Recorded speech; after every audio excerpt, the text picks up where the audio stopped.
Nakaka-stress mag-manage ng inventory sa iba't ibang warehouse. Kapag hindi nakasync ang stock data, madalas nagiging sanhi ito ng overselling o pagka-delay ng orders. Kaya nandito ang Big Seller Inventory Push features para mapanatiling tama at updated ang iyong stock.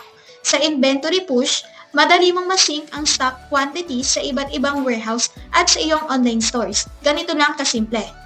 Pumunta sa Inventory Module, Push Rule, Add Push Rule, piliin ang second model, ilagay ang mga detalye gaya ng pangalan at merchant SKU, iset ang strategy para sa single warehouse stores, ilagay ang store, supply warehouse, at push quantity.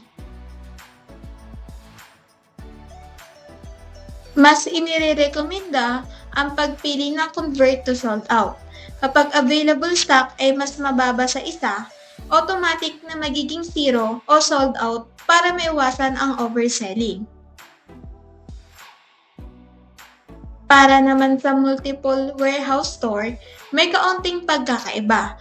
Mag-set muna ng strategy, i-click ang add, ilagay ang store name, platform, supply warehouse at push quantity. I-set ng multiple warehouse sold out rules, halimbawa,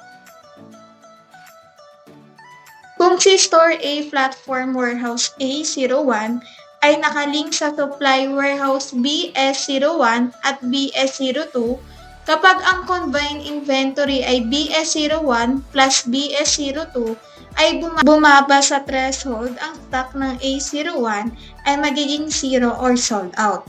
Pagkatapos, i-save, i-click ang Push Now para mag-take effect ang rules. Dito rin sa page, pwede ka mag-edit or mag-disable ng rule kung may multiple rules ka. Ang mas maliit na number, ang mas mataas na priority.